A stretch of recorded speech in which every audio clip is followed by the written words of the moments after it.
Un chassid passe un jour devant le rabbi, en yechidout, en entretien privé dans le bureau du rabbi. Et là, il pose une question au rabbi.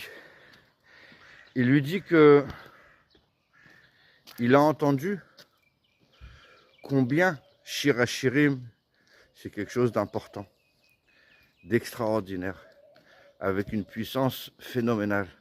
Et il a entendu comme ça des choses tellement extraordinaires sur le Shir HaShirim. Il demande au rabbi, est-ce que c'est si grave si on dit Shir HaShirim? Chez Chabad, on n'a pas l'habitude de le dire. Mais est-ce que c'est si grave? J'ai entendu des choses tellement importantes que j'aimerais dire Shir HaShirim et en quelque sorte recevoir toutes les lumières, toutes les forces qu'on reçoit quand on dit Shir HaShirim. Le rabbi lui a donné une réponse qu'il faut bien retenir et qui est valable pas uniquement pour Shir HaShirim mais pour tout le reste aussi.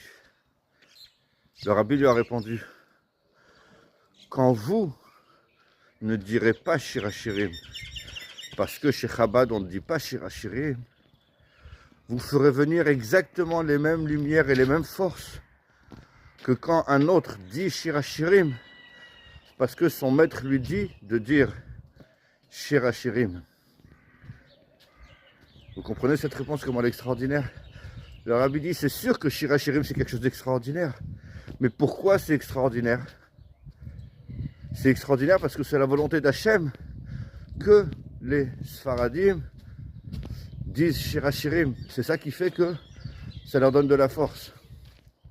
Mais si un Chassid Chabad par exemple, il ne dit pas Shir HaShirim parce que la volonté d'Hachem c'est que chez Chabad on ne dit pas Shir HaShirim, alors ça fait exactement la même chose.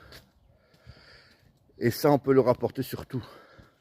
Quand on voit quelqu'un qui fait différemment de nous, et surtout si c'est des choses qui sont importantes qu'on entend là, une ségoula pour ci, une ségoula pour ça c'est bien pour la richesse, ça c'est bien pour trouver un khatan et une kala. On entend plein de ségoulottes, surtout en ce moment. On a envie de se dire, et pourquoi pas moi? Moi aussi je veux cette ségoula. Le rabbi il vient, il nous dit, la ségoula c'est pas si tu fais ou si tu fais pas. La ségoula c'est celui qui doit faire, il doit faire. Et celui qui ne doit pas faire, il doit pas faire, il recevra exactement la même chose. Ça c'est quelque chose qu'il faut retenir, qui est vraiment très important. Shalom, shalom.